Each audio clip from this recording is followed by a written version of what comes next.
Good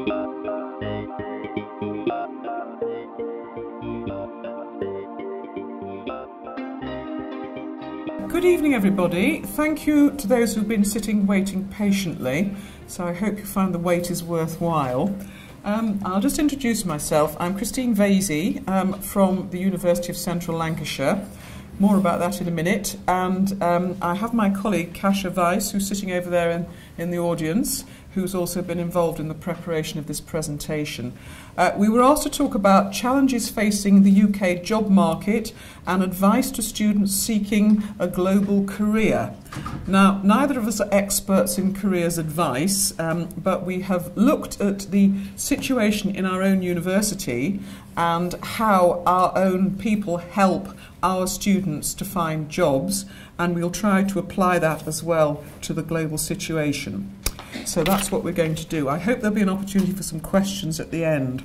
I'm just going to show you where we come from. You will see the city of Preston, which appears in the diagram to be much larger than London. That is not in fact the case. We are up in the northwest of England, and we are situated halfway between Manchester and Liverpool. So that is where the University of Central Lancashire is based. And we have been talking to some people today, some of our faces I recognise, about the beauty of the place. This is how we market our university, which we're not supposed to be doing, but as it's here I might as well tell you about it. The newest and most affordable city in the northwest. We haven't been a city that long. We're quite cheap, a lot cheaper than London. A vibrant social scene and shopping, that's a matter of opinion. Excellent national and international transport links, I have to agree with that. And opportunities to experience the lively cities of Manchester and Liverpool and the beautiful National Park of the Lake District, which is just north of where we are. So it's quite a good place to be. Okay, so that's where we are based. Right, now I'm going to try the next slide now. Moving away from our location, we're now moving into the topic of how do people tackle this question of finding a job and the difficulties. So we know that the current economic climate, even in countries which haven't suffered as much as Greece and Spain and Italy are doing, means that there is a recession, there is contraction in the workforce, the job market is not very good. The days when you could just walk into a job have gone. So you have to work hard to find work. So how is it that we can get students to gain the knowledge and the skills and the experience demanded by today's employers? I'm just going to read you a few figures, rather depressing, but we'll read them anyway. We talk about graduate jobs. Now, the pool of graduate jobs has remained fairly static over the last few years, but the number of graduates seeking those graduate jobs has increased in every country and continues to increase year by year. So there are far more people chasing the same number of jobs than there used to be. In fact, since 2010, there has been a 40% rise in the number of graduates chasing the number of jobs available. So this is not a particularly encouraging statistic. Graduates have changed their own behaviours. University used to be a time where you found yourself, perhaps got drunk a few times, maybe did an essay or two, and had 3 years of enjoying yourself, but alas, those days have long since gone. So a lot of final year students are starting to look for work in the autumn, the September and the October of their final year. They are seriously looking for work at that point. And they know they're going to have to apply for 6, 7, 8, maybe more jobs before they're going to get what they want. So going on the gap year, which is certainly a very popular activity in the UK, have a year of fun and frolic before you settle down to the real world. Very few people are now going on the gap year because they can't afford to miss out. Because if you leave it for another year, there's another batch of graduates coming to compete with you as well. So, however, there are still graduate jobs out there, and if you know how to find them, then you give yourself a great advantage in this competitive activity. So I'd like to talk to you about an organisation or a section we have at our university. They're called Futures, and this is one of their slides that they use to make themselves known to our students. They encourage students when they arrive at the university in their first year to think about the end result of doing their degree. And a lot of our courses have what we call employability locked into the processes of teaching and learning. So I'm going to talk about employability in a minute because it's a rather vague and much misused term. But it's not just about getting a degree and imagining that the employers are going to come looking for you. Those days have gone. But with the help of these organisations like Futures, and this is our university, and I speak because I know about this university, but most of the universities in the UK have a similar setup of helping undergraduates and postgraduates prepare themselves for the world of work. And these services are available to our students. So if you can access these services and make full use of them, you give yourself a head start. Right. So let's see. So this is what we are going to talk about. What is employability? It could be getting a job. Now you can spend 3 years at university and you can get a job in a shop. You can get a job serving behind a bar. Now you don't normally want to spend 3 years doing that because you could have done that anyway. So a definition of employability, which I will read out to you. Employability is having a set of skills, knowledge, understanding and personal attributes that make people more likely to choose and secure occupations in which they can be satisfied and successful. So you may be very successful serving cocktails in a nightclub, but you may not be very satisfied by that, at least not for long.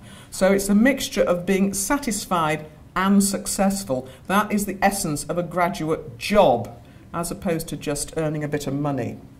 My colleague Kasia went into Marks and Spencer's department store in Preston, into the lingerie department, and discovered one of our former graduates working as a bra fitter. Possibly not what she anticipated when she did her degree, but Marks and Spencer's does offer a career progression, so she may be starting at the bottom, but maybe she's perhaps now a branch store manager or something of the kind. Right, okay. So, with the help of this organisation, Futures, if you access their services, then you are probably going to give yourself a good start. Here's what they do. They're available to all the undergraduates and graduates, an information drop-in centre where students can discuss and discover all things related to employability. Team of people, team of experts who will help them, and all sorts of courses available to them. So this is a service which we feel is necessary to offer to our students. I don't know if you have this sort of thing in the universities in the Ukraine. Probably it's developing, maybe not as much as this, but I think your universities, your organisations, if they don't do it, they need to. Right, okay. So let's move on. So what is it that employers want from graduates? Well, let's have a look at we've got the least important thing is 8% of employers, this is a CBI survey. The CBI is the Confederation of British Industry, which is the main employers organisation in the UK. The university attended, 8% of employers consider that to be important. The top 10, 12 universities in the UK, we're talking Oxford and Cambridge, UCL, King's, London School of Economics, Bristol, one or two others, are known collectively as the Russell Group, a self-selected group of the top universities. And there are some companies which will only look at graduates from the Russell Group. I know my brother works in a very large law firm, and they will only look at graduates from the Russell Group. But that's only 8%, so that's not actually too much of an imposition. The next thing they look for, degree results. So 50% of employers are looking for graduates who have a good degree, a first-class degree, a 2-1 degree, maybe a lower second possibly, but that's important to some employers. The degree subject, 68% are looking for a degree that's relevant, but not all of them, and also relevant work experience and industry placement. And we'll talk about that a bit later. So all those 4 things are very concrete. But the 2 things that employers are looking for most are a bit more intangible, a bit vaguer. So they're looking for a positive attitude from the graduate. And they are looking for these employability skills, that word employability again, that this concept which will enable you to get the successful and satisfying job. Things like, are you good at problem solving? Are you good at working in teams? Can you show initiative? Are you numerate? Are you good at communicating? Are you literate? All these things. Right. So, this is a model which looks rather complicated, but I'm going to explain it to you. This has been developed by 2 people in our futures department, and I'm going to talk you through this model. We start at the bottom tier where there are 5 components here. We've got career development learning, experience, work and life, degree subject knowledge, skills and understanding, generic skills and emotional intelligence. That leads us upwards into reflection and evaluation, and then we have self-efficacy, self-esteem, self-confidence, and at the top of the pile we have employability. So all these things are the components of employability. Will make you much more attractive to an employer if you have these things. So let's have a look and see how we can break these down. So our futures group aim to take our students through this system and come out at the end ready and able to develop as able, competent and effective employees. Right. It's called the Career Edge model, and this is an acronym, sorry, a mnemonic for career at the top there, and then we've got EDGE, experience, degree, generic and emotional, and that makes Career Edge.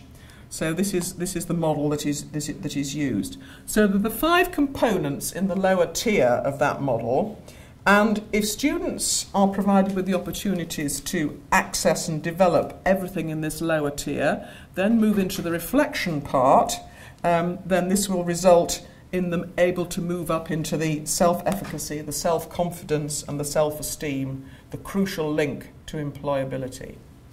Right. So, career development learning, okay? So, these are activities which develop self-awareness in students. To quote an expert in this field, somebody called Foster, he says, "There is little to be gained in developing employability if a student cannot identify a market in which to advertise their newly developed proficiencies." So the five components of the bottom tier, you may have accessed these, you may have absorbed them, but if you don't actually tell the employers that you have them, then not much use. So the first thing, career development learning, thinking all the time about how what you do will impact on your job prospects. What am I interested in? Do I really want to go and work in the City of London as a hedge fund manager? Yes, I do, because I'm interested in making lots of money. Okay, fair enough. No, I don't. I'd rather be a farmer or something like that. What motivates you? What suits your personality? How do I research the job market? How do I find out about all these available wonderful jobs? Where are they to be had? And how do I present myself effectively to employers? What do I do? Where do I go? Help, help, help, help. And this is where Futures will come to your assistance. Right, so this is how they help students with the first part of the 5 of the bottom tier of our model. They run seminars, they have one-to-one appointments, they will help you with your CV. If you want to go on a work placement, they will tell you where to go, tell you how to do this. They will organise mock job interviews for you with an experienced interviewer so you can practice giving awkward questions, dealing with difficulties in interviews. They have online webinars with groups of students acting together. E-guidance is provided. All these things, and on the left side we've got how to manage yourself, assessment centres. Sometimes an interview is not just a one-to-one interview. You are assessed with a group of other people and you're given tasks to do, and people are observing how you relate to other people. And how do you write a covering letter? How do you write a supporting statement for your CV? So you start this in year 1 of your undergraduate programme, and by the time you have graduated, you know what you're doing. And by the time you're a postgraduate, you should be an expert on this. Right. So the next one that is very important in our 5 things at the bottom of our tier is the experience of life and work, which employers value. Life-work experience. It is generally agreed by the experts in this field that as a graduate with work experience, no matter what it may be, you are more likely to secure employment than if you've had no work experience at all. So it may be that summer job you did serving ice creams on the beach. It may be that dreadful 6 months you spent looking after a small child somewhere as a mother's help or au pair girl. It may be an internship that you managed to obtain with a company or with a business. But whatever it is, it can be put to some use and should be referred to in your CV. Also, the life experience, the older you get, the more experience you have. And mature students in particular can take what they have done in their past, it may not necessarily be academic, and turn this into life experience to show how they've led things, to show how they've organised things, to show how they've dealt with crises, to show how they've overcome difficulties and challenges. So all this is very useful when you are trying to persuade an employer that you're the person for them. So that's the work and life experience. So let's have a look at the next one. This is how our futures people deal with that. They help students with work experience. So things like setting up a little business of your own. We have students who run discos. We have students who will proofread scripts for people, proofread essays for people. We have students who buy and sell things. So all sorts of that goes on. We've got paid internships. Now they're getting harder to find, but if over the summer vacation you're lucky enough, you might be able to work for a member of parliament. You might be able to go and work for in a bank. You might be able to go and work for some kind of business activity. Work shadowing is another thing that you can get, and you can follow somebody around, not too intrusively, one hopes. A manager, marketing manager, a finance advisor, somebody like that.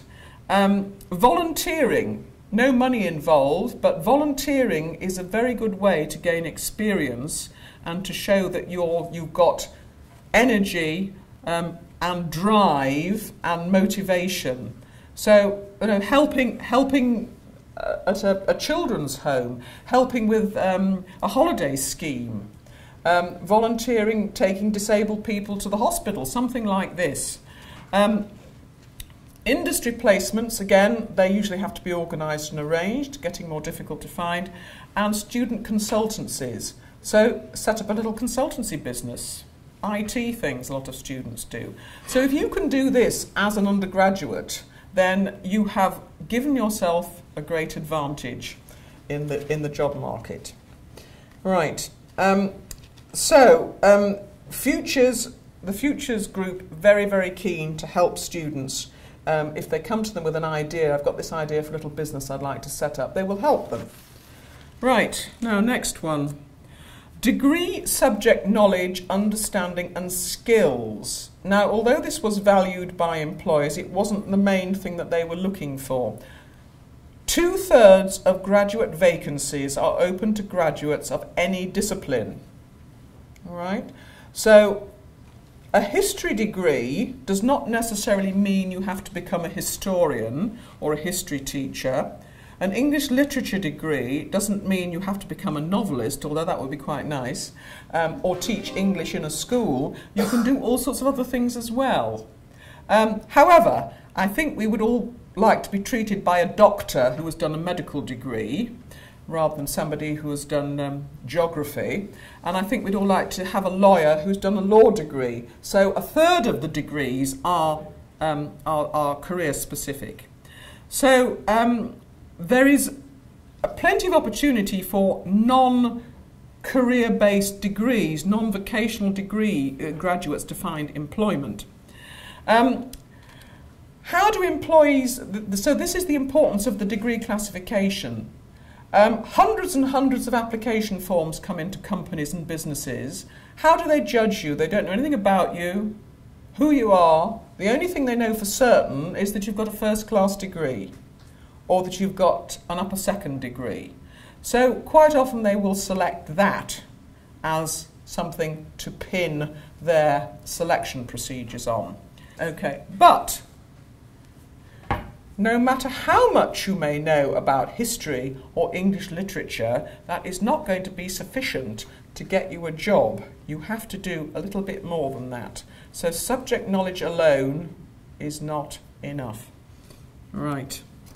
So we now come to this very vague term, and there is a lot of vagueness in this terminology, as we've said with employability. Generic skills. This is the thing that the employers seem to value. Where did that one? More than most. Right. So this is a future slide here. Developing yourself as a person for the world of work. Sometimes these are called transferable skills. Sometimes they're called key skills. Sometimes they're called core skills. But they're things like the skills that you use in every job. In a position as in a graduate job, you are going to have to make decisions. You are going to have to make hard choices. You are going to have to initiate projects. You are going to have to deal with difficult people. You are going to have to write reports, present ideas. So these are what we call generic skills. Time management, communication, etc., etc. And again, the Futures group will, with workshops, modules and electives, these are actually courses on these topics which students can take as part of their degree programme. Webinars we've mentioned, employability essentials we embedded within your programme. So every course at our university, when it's validated, that is approved by the university authorities, has to have an employability strand in it. How does this lead to enhanced employability? So the programs we offer are designed with this in mind. And I think if you are planning to go to university in the UK, you need to make sure that the university you wish to attend has something similar to our Futures. I'm sure they probably will have, but it's worth asking that very important question. Right. And the final one we had on this tier of our bottom tier, the fifth one, was emotional intelligence, and this is perhaps even more vague than generic skill. Somebody called Goleman has defined emotional intelligence as the capacity for recognizing our own feelings and those of others, for motivating ourselves, and for effectively managing emotions in ourselves and in our relationships.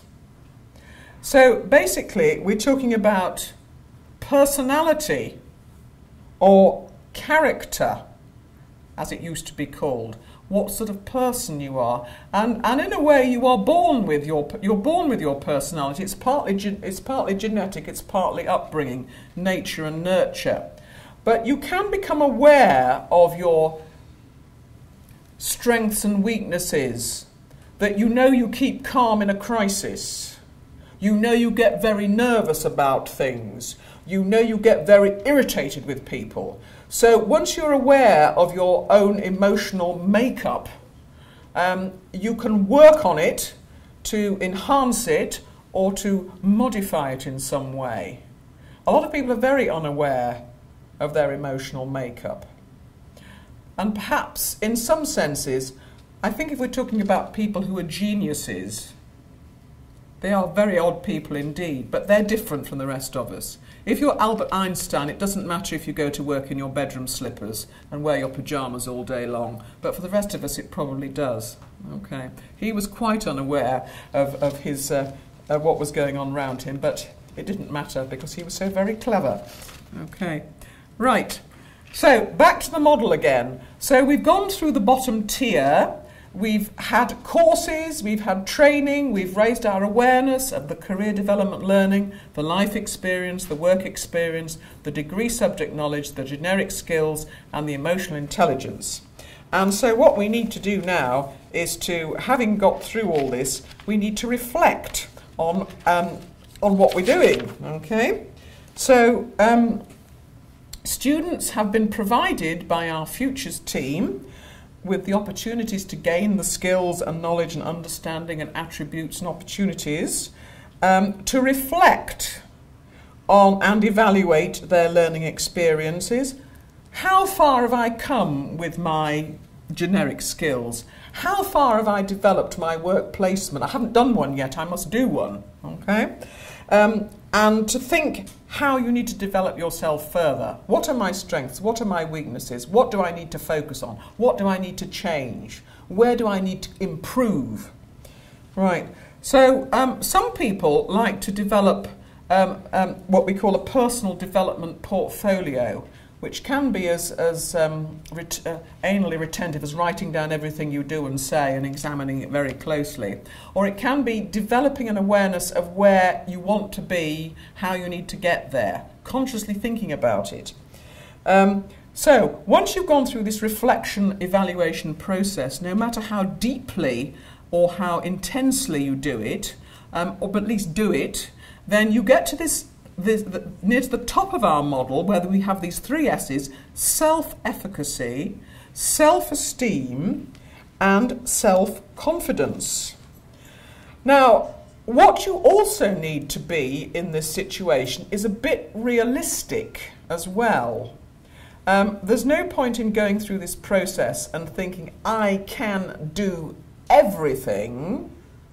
You have to think, well, I am never going to walk a tightrope across Niagara Falls, and just accept that as part of your profile. So everything has got to be within realistic bounds. What exactly can you do? What are you confident about?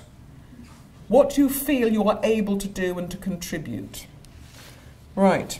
So the point about this is that if you are, self-efficacy is believing in yourself. Self-esteem is valuing yourself. Self-confidence, again, I know I can do these things. And it is known, there is evidence to suggest, and I think I've got the reference here if I can find it. I haven't, but people who have self-efficacy, have self-esteem, have self-confidence, are much more employable than those who don't. no matter how clever or no matter how good the degree classification you may have, if you lack the self-efficacy, the self-esteem and the self-confidence, you are not likely to get the job that your qualities deserve. Right, so that is a model which underpins how our futures group at our university work. There are other models as well of this, models of employability, but this seems to me to be a fairly straightforward one and a fairly useful one. So I'm just going to turn now to some case studies to see how all this works out in practice. Right, I'm going to talk about a German student who was with us. She's now got, let me see what the time is, we have to stop soon, don't we? Very quickly, 5 minutes, right, okay. She has got a master's degree in intercultural business communication. A little bit about her history. She spent 2 years at one of our partner colleges in Germany, and she came to us for her final year and did an undergraduate final year with us and got a first-class degree. And for that, she got a scholarship to do her master's degree. She got a lot of intern work in the university itself, in the administration of the university, and part-time work in the vacation. And currently, she's got a full-time administrative job. Not terribly exciting, nothing terribly glamorous, a lot of input of student data, but she's got the job. And she's just about to be appointed as a marketing manager for the university. So she's gone through our system and she has gone through this program, this Futures program, and she found it very helpful. So she persisted and she didn't go home to Germany. She fell in love, actually, that's why she didn't go home to Germany. It's always a mistake, isn't it? So, but anyway, she's now got love and a career. So there we go. Well done, Carolyn. Right, okay. Is it matchable? Love and career, is it matchable? Well, probably, yeah. I don't know. Yes, I'm sure. Why not? Why not? Let us be positive. Right. Now, Carolyn's advice is this. Try the importance of networking, which we haven't looked at yet. She says, try to make as many contacts as possible during your studies, which is what she did. Find ways of showing people your skills. You never know what this might lead to. Now, there's a thin line between making friends with people just for what they can do for you, which is not very nice at all, and I think would be sussed out quite quickly, and making useful contacts. Who is that person I met? Making a note of their name, what do they do, what organisation do they work for. It's very surprising how things come round and are useful. In fact, I met somebody last night from one of the presenters here, and it was very useful because I'd met one of his colleagues, or contacted one of his colleagues a while ago, and as a result of that, I've had a very useful exchange with this gentleman who's here in Kiev, which may lead to some very useful business for us. So there we go. That's an example.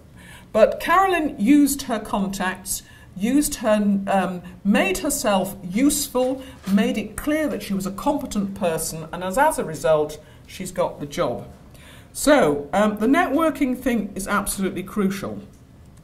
And as you are all very computer literate people, unlike myself, who found PowerPoint only a little bit slightly challenging, but about as much as far as I can go, the use of social media is absolutely crucial. And of these three that we have here, LinkedIn is the best one to go for professional purposes. How many of you have got a profile on LinkedIn?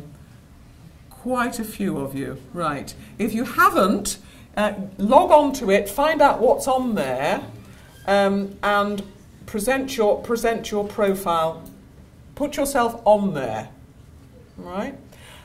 Student membership of professional bodies as well. If you know the direction you're going in, things like, I'm talking about the UK, the Institute of Chartered Accountants have a student membership, and you'll be circulated with their emails and all the rest of it, and involved with them. So that is a very important thing to do. Now, what I wanted to say before we finish is that Caroline, successful as she was, as you may have noticed, she was German. So she's in the EU, and therefore she can come to England without any problems. And this is where the difficulty lies, because it is not quite so easy for people wanting to work in the UK who are outside the EU. Right, now this is not on the screen, but a few things to say to you. A few years ago, if you graduated from a British university, right, if you had a master's degree, you could stay in the UK for 3 years and work. And that's now gone. There's been an amazing tightening up by the UK border agency. Very much stricter visa requirements, very much stricter limits on work opportunities, and even on student visas as well. And we hear that the Americans are kind of loosening up a bit on their restrictions, but it's certainly not happening in the UK at the moment. It may do, because the idea of excluding international students from the British higher education sector is certainly extremely unpopular with those of us who work in the universities. The way to get a job in the UK is to offer something that cannot be offered by a British or EU national. And this could well be a joint venture operation between the UK and Ukraine, where Ukrainian partners are required. Also, if you get a job with an international company, they can move staff wherever they like. They don't need to have all this visa going on to do that. So an international, multinational organisation move their staff all over the world. If you get to the UK, if you do a work placement and your employer is very impressed by you and wants you, they can sponsor you and write to the UK border agency saying that they believe that you are an excellent person and they want you to work. So that is another way to do it. So it is difficult now, but you don't have to work in the UK. There's all sorts of the rest of the world where skills are in great demand. There's the Far East, there's the Middle East, there's America, there's Europe, all over the place. So it's a global market, so you don't just have to focus on the UK, where things are a bit tough at the moment, we hope for temporarily. Right, so I've gone on rather longer than I should have done, so which rather leaves me no time for the last bit. But have we got time for a quick question from anybody? Anybody wants to ask one? Any questions? Yes. I would like to repeat your last question answer. So you told that generally it is possible when people from my country, from Ukraine, offer some special skills. It's possible to get work permit from your board. Yes, it is. Yes, it is. I'm thinking of an example of a Chinese student I know who has now actually become a British citizen. He left us about 5 years ago, and he works for a company in Manchester that do business with China, and they wanted a Chinese speaker. There he is. So he spends his time travelling between the UK and China, and he is the... I'm not sure what he's quality assurance person, so he supervises what's going on in their factories over there and comes back. So that's what he does. Yeah. So because during last 3 years, partnership increased dramatically between UK and Ukraine. According to reasons. Well, I think so. I mean, we've got. I'm not quite sure. We think we have about 20 Ukrainian students at our university now. Perhaps a result of last year's Business Link, we hope, but and we hope to have a lot more in the future. So Ukraine is coming into everybody's consciousness, and there's an awareness that the Ukraine is here and there's a place to do business in. So I think that there will be opportunities there. Do you have LLM, 1 year course, LLM? What's LLM? Is that the law? It's a degree with, in business financial law. We may do. You'll have to ask my colleague who's still on the desk out there. It's called LLM. LLM. Yes, we do law. We certainly do. Business law. We do business law, definitely. We do international business law, definitely. Yeah. Go talk to my colleague. Sorry. Right. Okay. We must stop. Right. Okay.